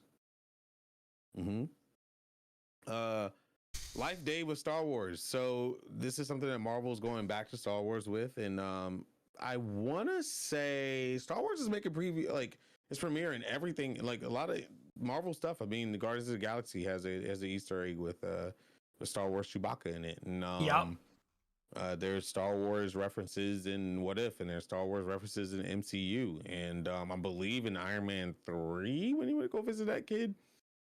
He has some Star Wars figures up on the shelf somewhere, so they're there, which is fun. So it's nice to see Marvel dive, you know, into Star Wars and having that mix. But anyway, this is pretty cool. Matt, you want to lead the charge on this? Yeah, Nubs, really quick. 1.2K for a Hulkbuster. Oh yeah, yeah. Although those statues are, though they're not cheap. There's some expensive ones. There are some expensive ones. Yeah. I wanted the statue from Square Enix. It was near Automata, and it was $3,000. I didn't buy it, but I was considering it. Yeah. This thing is huge. This is a big statue, and it's gorgeous. Like the amount of work that was put into that statue, and also you get like this little pamphlet, obviously because it was numbered statues. And you get this pamphlet that shows the process of what the person did. It's so cool. But anyway. Yeah, so it was like 20 minutes ago. Marvel dives back into Star Wars with Star Wars Life Day #1. So Marvel is once again celebrating Star Wars and bringing it back to comic books in a big way with a 40-page one-shot. Brief synopsis of this is in Star Wars Life Day #1, Chewbacca teaches Han Solo about the values of Life Day, the holiday celebrated on Kashyyyk that honors all life. The galaxy's favorite holiday gets a special spotlight in the upcoming one-shot Star Wars Life Day #1. So, I mean, we've heard of the High Republic series. Vader has some things out there as well, but it looks like Marvel is kind of beginning to expand a little bit further. And a 40-page one-shot is no laughing matter. It is I'm trying to see who wrote it because I'm actually interested. I didn't see this out there before. There's definitely a few comics. Man, so when is this? So first off, for those of you that are going to be interested, this It's news written by Kevon Scott, there we go, Kevon Scott, Justina Ireland, Jody Hauser, and Steve Orlando. Art by Ivan Forelli. different episodes of different eras of Star Wars lore. You're gonna have a bunch of different stories in there. There'll be multiple writers. Yep. Multiple artists. Ivan Forelli, Genty, Kay Zama, and Paul Fry. So there's tons of people on this. So we have I'm trying to see when it comes out. Unfortunately, I don't see it on this one that I'm looking at. Bump, ba-da-dum, bump, bump, ba-da-dum, bump. Man, yeah, there's some cool. Published, excuse me. Oh, another day. November 24th. So the day before Thanksgiving, you have a big read that will go to different galaxies, that will go through different stories, new era, older era, High Republic, Jedi Padawans, people that we love, flashbacks. It's going to be going through a lot. So it's not a normal one shot in the sense of you're taking one character and their story and doing your own interpretation of it. You're having multiple stories with it. We kind of saw that with Steven and Declan with the Venom series, but it was multiple books and they got one of those books, but now this is kind of just an all-in-one shot. So, but that's nice. I hope that in 2022 and beyond, outside of Vader and outside of High Republic, we're going to see more of these stories, whether it's beloved characters or new characters from the Star Wars universe. Yep. Yeah, and that's, I mean, Star Wars, I know this, Star Wars is comic books. We get to talk about it. I know other people on Rare Drop, and there's other shows out there, but man, Star Wars is going to be, like, we got a lot of stuff to talk about Marvel here with Disney Plus and movies now, but I feel like next year, and specifically next week, coming out of the 12th, we haven't heard anything outside of the Book of Boba Fett, which was an awesome trailer. And there are some questions that I have, but I like that they're taking on the story and going on with it. Yeah. And it's the Fett that we know now, at least. It's pretty exciting. I feel like next year is going to be a lot of Disney Plus for Star Wars. There's more than likely. I mean, I think High Republic's going to start showing his face. High Republic being the past, before Fall of Jedi and all that good stuff. I kind of wish we were in a different era, like a different universe, like a different galaxy, and that stuff happening, because I still feel like we can't get away from Skywalkers and stuff. I just feel like we're still there. I mean, High Republic is a bit dated before the fall of the Jedi and stuff like that, but still, like, it's still within that Skywalker sphere. Old Republic is like Old Republic. It's still there. Yeah. So why don't you just do Old Republic if you're gonna stay in the same timeline? Like,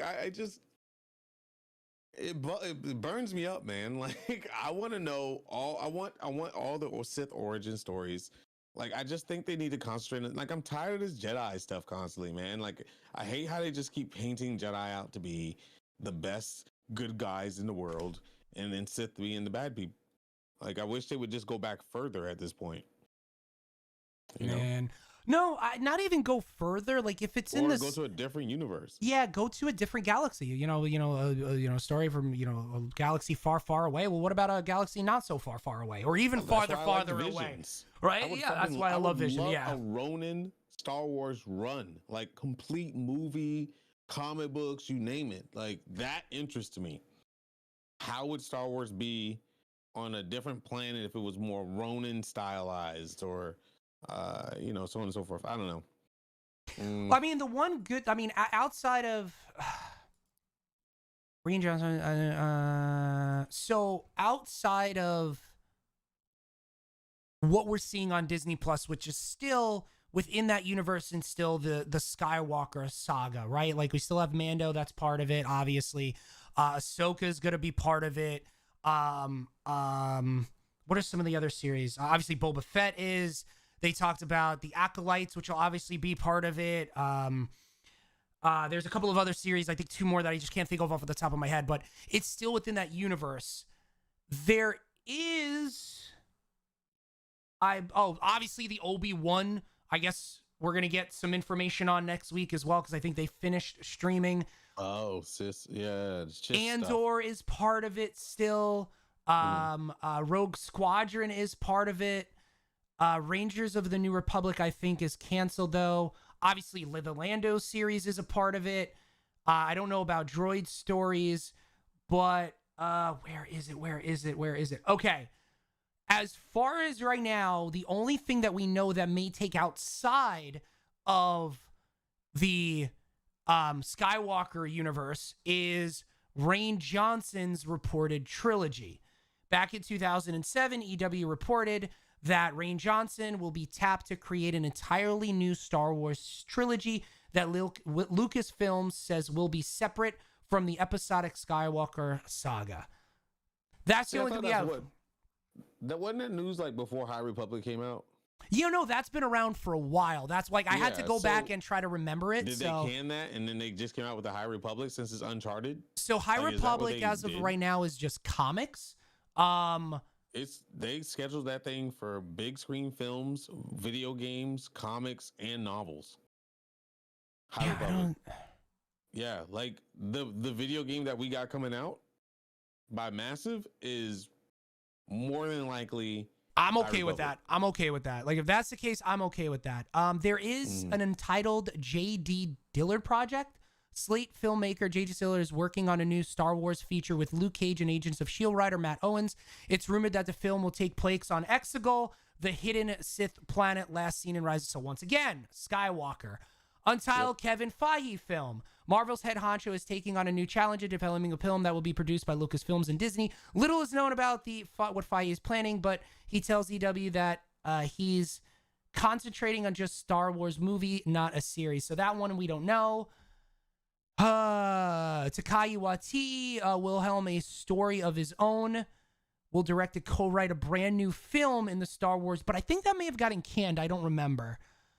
If it's under Project Luminous, that is High Republic. That was a code name they used for a long time. When was this? And apparently, written? They're picking that up was studios in left September. and right. Yeah. Apparently, so I don't know. Consuming studios, and they're all working on different projects. I'm cool with High Republic. I just don't get why they're going ham on High Republic without going ham on Old Republic. Like that's already there. The fan base is there. Everything is ready to go. Like just do what you will with that. But unless they're just trying to do a restart and start with High Republic and work their way down. But isn't High Republic and Old Republic? Is Old Republic before or after High Republic? So it's either old, after, high, and then okay. I'm sure we'll get chat here in a second. Josh, how about some Thrawn and the outer region? Let's go visit some Chiss homeworlds. I'm okay with that. And in the same time period as Skywalker crap, but Ahsoka and Thrawn is awesome. So like I guess what it is there's certain things of the Skywalker saga I wouldn't mind rehashing or bringing back. Ahsoka, because now it's live action. Thrawn, I'm 100% down for because he is a badass that never really got its due. I'm okay with like the Mando series because it's even though it's in the universe, it's a little bit different. Even though we got Boba Fett, is that with Revan? But no, Clone Wars. But the one thing that I was pissed off about, and did we discuss it? I know I discussed it on my stream, but I didn't want it to be Skywalker coming in and picking up Grogu. I understand? I understand? Yes, but enough is enough. Like we gotta get past it, man. Jedi, personally, I think either they didn't have time to really develop that character, or he was just developing a very old time period and like trying to adjust him to like, the new age is just kind of weird. But Old Republic has so many, like, if anybody read the Book of Vane or excuse me, Bane, excuse me, and yeah, Ahsoka, when she was after the Clone Wars, the shit that she went through mentally and like not knowing whether didn't know her identity, like completely had to destroy her identity as a Jedi to be a mechanic on a foreign planet, and then watching the Empire take over certain areas that they never touched. That stuff is so cool. The fact that Thrawn and the Chiss and what they go through and how they're masterminds and they have this gigantic master plan and how they manipulated the Sith and the Empire by one person. Like that stuff is dope. Like I feel like those are the areas we should go into and we should explore. And it's okay to do both, High Republic and Old Republic. I think having both of them at one time would be good. But yeah, I agree. Those things, the Night Sisters. Yeah. There's just people out there that don't know anything about the Night Sisters. Like that stuff is dope. Like Maul, Darth Maul and Palpatine when he was younger. Stuff like that. Like, man, I just the rule of two being explained through film instead of books. Why the rule of two exists, and that's where Old Republic comes into play and stuff like that. Even Jedi Fallen Order. I loved playing through that game and the stories. They talked about the Night Sisters. They showed some stuff. They did such a good job because once again, you can long story tell in a video game, right? But I love Vader. It was a oh shit moment for me for sure, but I wish it was something different. It made sense once again, just like Luke made sense on Mando and Grogu, but I just wish it was someone different. Because it was like, what are the Jedis? They're dead. It's this time period. Like, why couldn't it have been somebody else? Like, you know what would have actually been awesome? If they brought back Starkiller. Because it still would have made sense because I'm still wanting a Starkiller. Yeah, it's Darth Vader, but it's the apprentice, and now you have a Jedi that isn't around, that's learning, that's going through. Why not make it Starkiller? Like, it's not even a Jedi, right? Like, it's awesome. He's a gray. Yeah. Which is even more important. Like, Revan was gray. Like there's so much there. The in between Sith and Jedi movement that happened for such a long time. Yeah. That's so important to the universe of Star Wars, and I don't understand why they don't freaking go ham with that. It's probably the story is amazing. Yeah. The book is so good. So good. Jedi Detective, baby. They could turn that into a trilogy movie easy. I guess with going new with Mando and a bunch of other things, they brought in Ahsoka. Honestly, like even having Christian Haydensons in Obi-Wan, and which still doesn't make sense based on what I've read. He was a part of a canon world that was made non-canon, and now that's going to be made canon again. Yeah, but I think still with canon, non-canon, at no point from the end of episode 3 to episode oh my god, words are hard. 4, sorry. Did they see each other? Like I don't even know when Obi-Wan is supposed to be. Is it in 2022? Well, it takes place in between. Is it a young version of him or older version?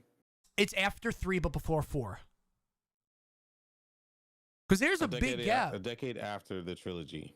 Yeah, so he's still right. Star Wars also fans. 9 years before we meet up with Obi-Wan again in New Hope.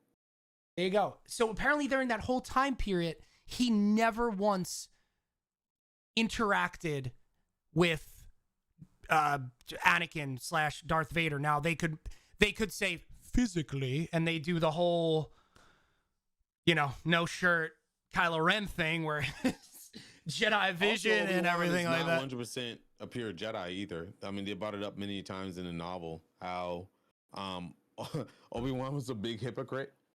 What was that Jedi's name that Obi-Wan looked after? They were friends, and he ended up becoming Sith. Does anybody in chat remember? Anakin? It's a story that's I'm kidding. on the outside, but he was Obi-Wan's like best friend, and they both went through the academy together. And this guy ended up turning Sith to fight Count Dooku, and ended up beating Dooku. And when he beat Dooku, he turned Sith. Wait for it. I know chat's gonna come back with it. He betrayed everybody in the academy, including Yoda. Everybody. He was a part of the High Council, or I think he was a part of the High Council at one point.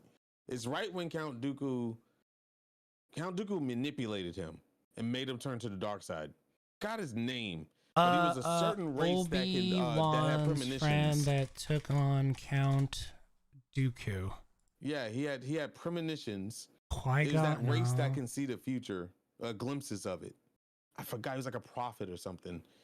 Let me see. Obi-Wan's Kenobi's 5 best friendships.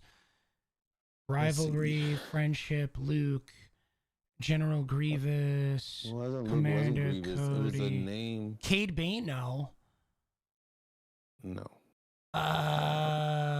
Everyone knows. Ahsoka. Windu, Quan Lan Vos, Adi. Wait, Luminara. It was him. Adi Gallia? No. Quan. Quan Lan Vos? I'm probably butchering these names, by the way. Yeah, it was definitely Voss. It was a male Kafar Jedi Master who lived during the final days of the Republic. Oh, this guy looks dope. He actually looks like Turok a little bit. Yeah. He looked kind of Native American. Yeah. So that race of people can see, like, they have premonitions. They can see spots of the future, but it's not all lining up together. And Yoda was training him for a little bit. And he was Obi-Wan's like best friend. And Obi-Wan would always tell him things that he shouldn't do. That's not a Jedi way. And he was like really getting sick of it. So he was like, F this. He's going after Count Dooku. It's a really cool story. In an attempt to uncover the identity of Dooku's master, Darth Sidious, Voss succumbed to the dark side and became Dooku's apprentice, serving the Confederacy as Admiral Enigma. However, he was brought back to the light side of the Force by his love for Ventress. He looks like he's from, I'm sorry, he's part of Clone Wars. Sorry, go ahead. So Ventress. Time because they went to go shut down. Count Dooku ran a lot of the Clone Wars, like the cloning areas. But yeah, Quinlan Voss. That's it. That's a great book. If you guys ever want to pick it up, it was dope. That was really dope. But yeah, Ventress, they portrayed her differently in the Clone Wars series than she was in the book. She was like a bald head. Was she a Night Sister? She was. Well, she couldn't have been because the love for the light side brought her back. No. Brought him back. I think she was a Night Sister. She was like stripped from her home. I think Count Dooku or Sidious took her. She was Dooku's apprentice first. And then she was there to assassinate him. Yeah. But anyway, it was a great story. But yeah, so Quinlan, the reason why I brought this up is that he told Obi-Wan, like, he's like, dude, you're not a pure Jedi either. You know, your way of thinking is more gray than anything. And that's kind of where Quinlan was. Quinlan was kind of like in that gray area, and Obi-Wan was trying to get him to come back to the light side, so to speak. Very interesting story. Oh, that's what I wanted to say. Because this is still Obi-Wan. This is still Skywalker Saga. Like Dark Disciple. Read that. Dark Disciple, and I'm writing that down. You get on Audible. Just listen to it on Audible. You get it on if you have what is it called? Kindle. You get it for like $2.99 or something like that. And Dark it's canon. Disciple. Yes. It says canon next to it. Oh, damn. Okay. It's such a good book. You're gonna love it. Oh, I'm gonna definitely either read this. These people never see the light of day. Yeah. In the movies. That's why I'm like, I get a little upset at the way Disney's like going about it. So I hope if this is a reset, then they really need to bring out like, Ventress and like how her and Voss became lovers, who constantly kept backstabbing each other. Most hilarious thing ever. I'm down for this version of the Skywalker universe that isn't touched. There's no need to bring them in really. Like Thrawn and Ahsoka, like I get that, but like really that didn't need to be Skywalker at the end of Mando. Like that's the things that I'm getting to. Like if the acolytes don't touch any of that stuff, even though it's in the Skywalker universe, dope. I'm down, right?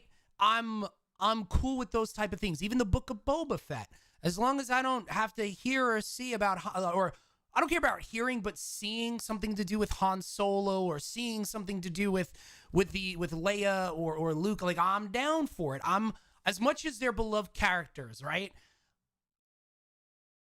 There's so many other stories to be told, and That's all what I'm these saying, other dude. characters, yeah. And you know, Luke never really turned into the badass that everyone made him up to be. That's the thing that I'm still Taking missing. down planets, yeah, or Right? It's like Luke Star, Skywalker, the ultimate Star freaking Destroyers, Lightbringer. yeah. And I'm just like, hell yeah, I'm in it for the win. And then he gets his hand cut off. He screams like a little biatch. Dad whips his ass, kills his dad, whatever. And then he comes back, and he's still this dude that went kind of emo, ran off to a planet, and was just like, I don't want to do it no more. And I'm just like, okay, Cal, I didn't mean Cal. can we get Starkiller now? Because that's a true badass. Yeah. Let's talk about the guy that lifted a whole damn Empire ship with his mind. Like, can we get that? Like, please? You know, I hope that everything that we've seen was them just playing easy. And with Ahsoka, Thrawn, and now what they've talked about, and probably presumably what they're going to be talking about next week, that now they're going to lean into it. And that leaning into it should be the things that we're discussing today. And maybe above and beyond, like having a Darth Revan doing something with that story, right? Like that's amazing. And who's the, oh my God, I'm drawing a blank right now. Darth Revan and the other Darth. Darth Bane? Darth Bane, like doing things like Bro, that. I would lose lean into it. Give me the Darth Bane. Give me the motherfucking Darth Bane, bro. That, you talking about a badass? Darth Bane was one of the most badass characters ever made in the Star Wars not wrong, history. you know. He's on Thrawn levels with me, man. Yeah. That character story, fucking awesome. And then even goes beyond that. Even his apprentice, dude, awesome. Actually, Revan is very overrated, in my opinion. Revan wasn't as badass as people say he was.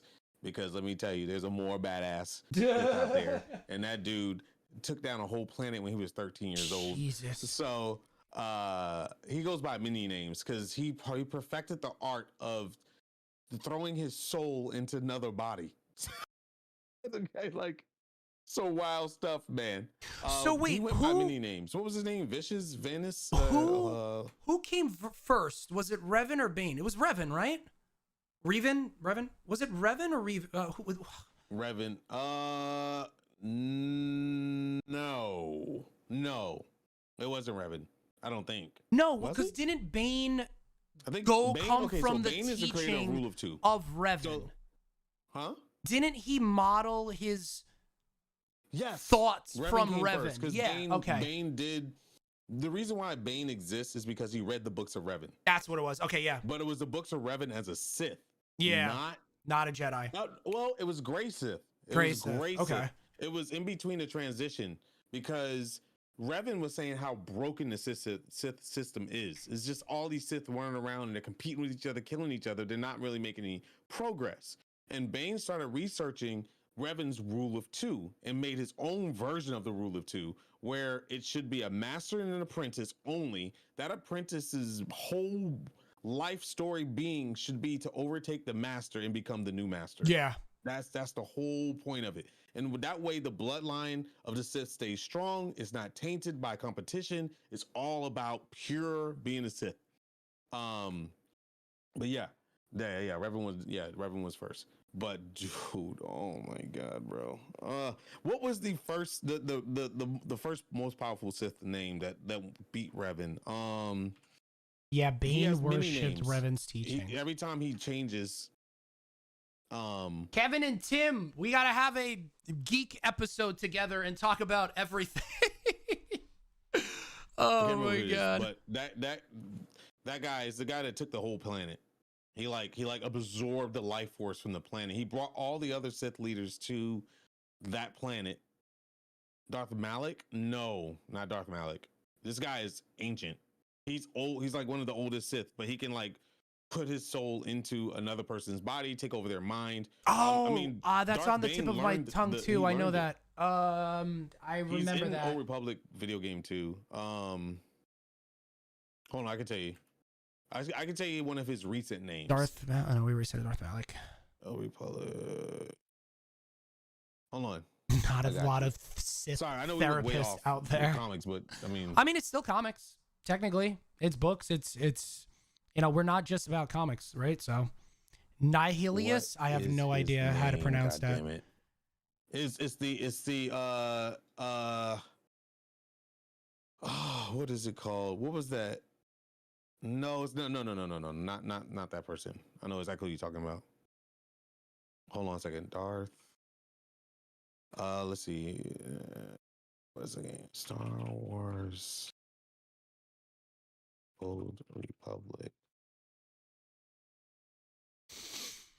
It was part of the Knights of the Fallen Empire.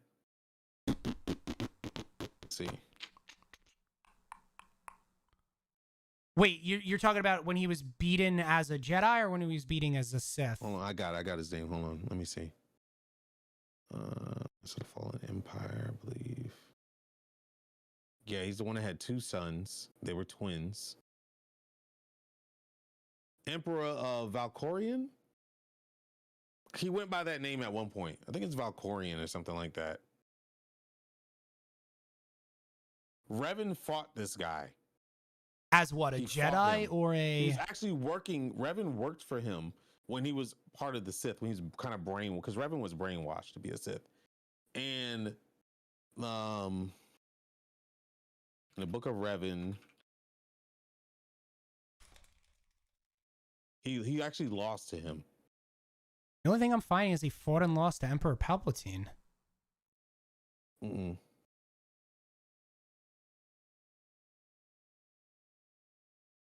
Was it Varkor? He was finally was the Emperor.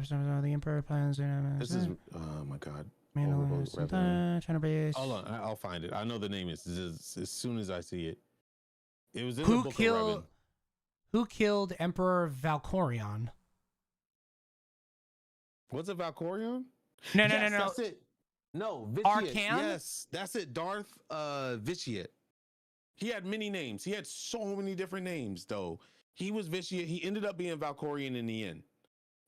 He ended up being Valkorion in the end because of Revan. So I'll make this short. Revan thought he was a badass. Went up against Vitiate. Vitiate destroyed Revan.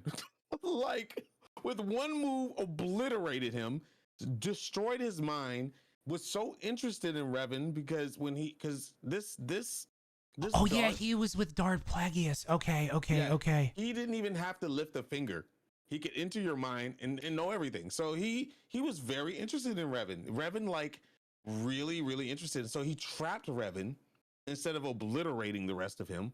He trapped him, and Revan, over time, learned arts, a way to manipulate Vitiate. And Vitiate could have blocked it, but was so interested in what he was doing, allowed him to be manipulated. And over time, Revan did overpower Vitiate and became multiple names. And Revan sort of took over.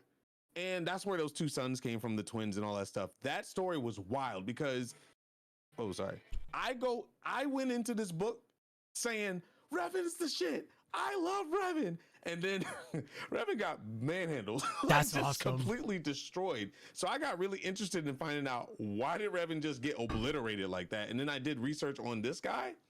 That is a badass Darth. And this guy's been around for like thousands of years because he's learned a way to like send his essence into other bodies and stuff. It's really cool. Definitely read that book. That and Dark Disciple. I'm telling you guys, do it. There's your homework. Comic books in their own way, because you can't help but to visualize everything happening and get the audible book is really good. But that's a real Darth. And Darth Bane, a real Sith. Nihilius. And words are hard. Sorry. Bane, thank you, Pine. Bane's story is awesome because he started off as he was on a mining planet. That's it. He wasn't even, and also his power, he was weak. in the beginning. It's a shonen. If you like anime, like Darth Bane is a shonen. That's sick. Started off as a weak ass, had some talent, got sent to the Sith Academy, and then like was not great, and ended up being a god. He just outsmarted people. It became powerful. Like that's pretty much what it was. The power of the mind versus the physical power. He got outpowered a lot. Then became a badass, and then became obsessed with power and just did some really nasty stuff to himself. Anyway, damn, we're actually at the end of the show, and damn, coming in. I'm sorry, you can't start me on this stuff. I get hammered. It was a great conversation today. We had you know, it was an interesting morning to get us here, and we were kind of shooting from the hip. But damn, this was a lot of fun. And Limp Mike, okay. So we got to talk about though. I think the next couple of weeks. Is that the blue mic? Yeah, and this is my second one. It ain't good. Yeah. It ain't good. I hate to say it. I mean, sorry. Do you have a mic stand or no? You don't. Yep. It's Elgato. Oh, you got the new the low arm, right? It's good. Or you can't say. You just not blink twice if you can't say. Sponsored by both. Oh, it's yeah. fine. Yeah, it's good. It's good. That one I had for a while that you have, and it literally gets weak after a while. And this one is so good the way they do it. They have different joints all over it. That's not something that you crank to tighten, and it's never failed. And it just sits underneath. Everything Elgato like makes, all up man. in my face and stuff. This one just goes underneath. It's really nice. Everything Elgato makes, man. They're great. But I guess you know, one of our last points here was homework. You got 2 pieces of homework from Frank this week. Dark Disciple, dude. Read that shit. Dark Disciple. In the book, I forgot what it's called. The Book of Revan, or I think it's called the Book of Revan.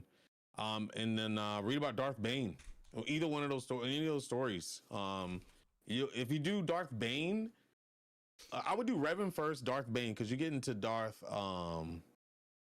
What's his name? What was Palpatine's master? Plagueis. Darth Plagueis.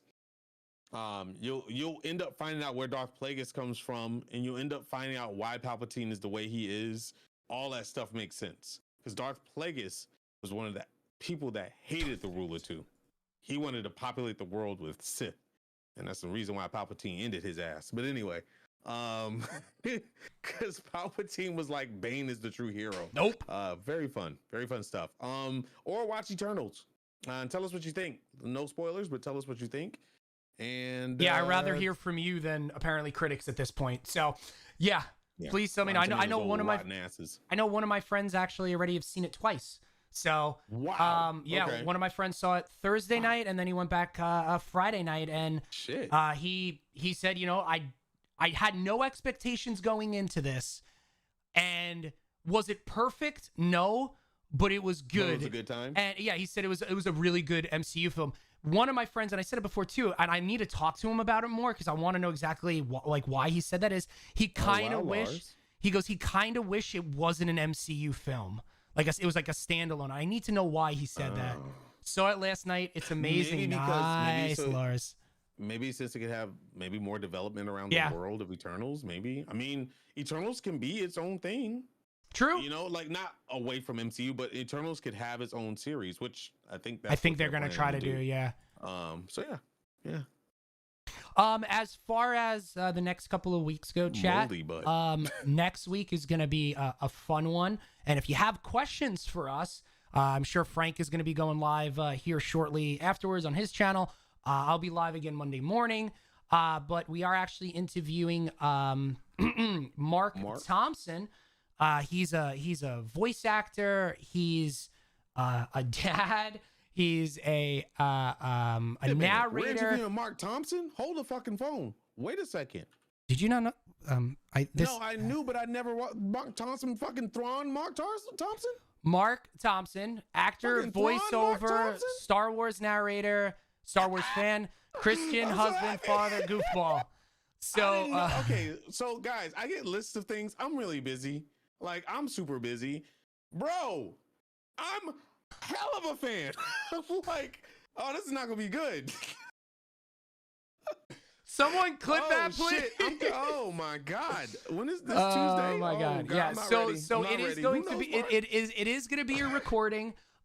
So kind of like some of our other interviews before with Jason Bischoff and Mark Scott Thompson, Snyder. Mark Thompson. On Saturday, we will be live at 12 p.m. It will be pre-recorded, but that interview will be there. So if you have any questions, please feel free to hit us up in our Discords, hit us up on Twitter. If you want to hit us up on Twitter, not only can you hit us up, chat. Hold on. Shut up a second. Mark with a C or a K? Mark with a C, right? It is Mark with a C. Do you want me to send you who it is? No, I don't know. No, I'm good. Oh my God, but we're gonna have a good time with that one. This dude is the reason why I'm in voice acting. 100%. Oh, this is gonna be an awesome one then. Yeah. This is sick. I read the name, but I was like, that's a different Mark. Like, I was just like, that's a different Mark. Oh, bro, you guys, my God. okay, I'm done. New homework. I'm go done. to Audible and go to Audible and get the Audible for free for a month, and you get one Audible book of your choice. Get Thrawn by Timothy Zahn, and Mark Thompson does the narration. He does the best Thrawn voice in the world. I'm telling you, dude. Thrawn Ascendancy. It's so good. High Republic, Go Light get of the Audible Jedi. tonight. Yeah. That way, when you hear the freaking interview, that's gonna be more of me screaming. You're gonna understand why. I'm gonna sit back and just have a smile on my face as Technique freaks out. Bro, let me tell you, okay? There's Star Wars books that I will not listen to if it's not Mark on it. Like, that's how good this dude is, and he does multiple voices. Fuck. Also, one piece of info that I don't know if you've seen or haven't seen yet, the not only us but a couple of other shows on Rare Drop. Though we're going to be here every Saturday, we are getting our own entities, if that makes sense. So please go check us out on Twitter. I just put it in chat. We have our own Twitters, which is our ats below our beautiful, wonderful faces. That's where we're going to be posting a lot of information going forward on the show. So we'll probably have questions, we'll have reactions, like Morbius just came out the other day trailer, which we didn't even talk about today, but like when more things happen like that, we'll do our reactions and have conversations on there. If you have your own questions for us, knowing what our homework is or what we're talking about, or hey Hawk, hey Frank, your show's tomorrow or in an hour, yo, can you guys go over this? Please hit us up there. We have full access to it, and we're always going to be checking it, just go do the thing. Words are hard. Yeah, give us homework. Like, if there's something that you really, really want covered, let us know. Because, yeah, we could definitely do it. And I'm still losing it over here. So that's Tuesday. I think we begin recording around 6 p.m. Eastern. So you got today, tomorrow, Monday, and up until 6 to hit us up on Twitter, Discord, on stream. I know I'll be there. You can hear Frank probably geek out when he goes live in a little bit afterwards, even more. I'm still taking it in. There we go, brother. There we go. Who set this up? Paul did. Because Star Wars and Scotch had them, give or take, a month ago, and we got him on Thursday. That's fucking wild, bro. Tuesday. Tuesday. And then we have another. We're going to be recording. Actually, we'll be live with this one, I believe, on the 20th. We're going to be. We'll keep you updated with it. But we have another really, really cool episode where we're talking artists, writers, and I think we may even get something drawn live. So it's going to be a really cool episode. It's either going to be the 20th or the 27th. We'll keep it as far as that for right now.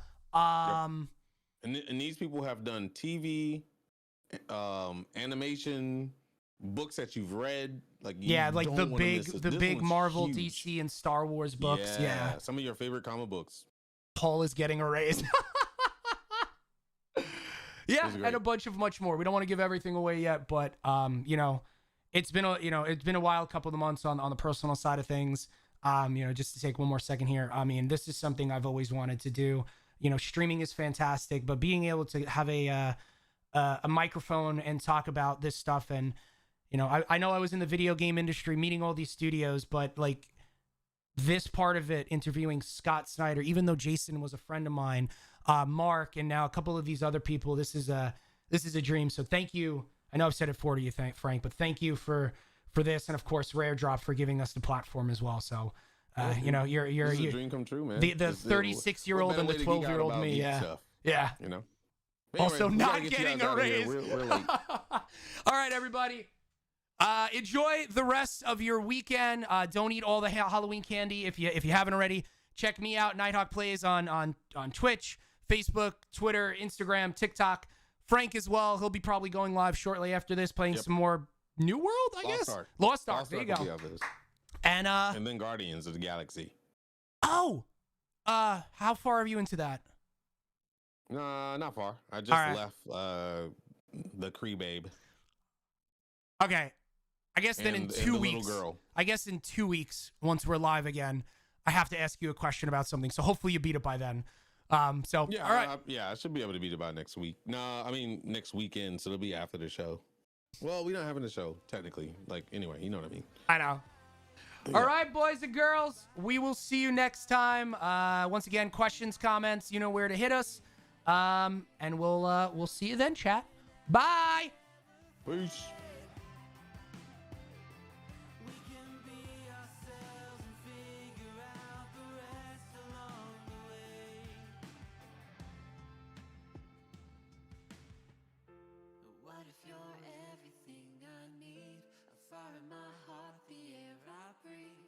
What if I'm incomplete with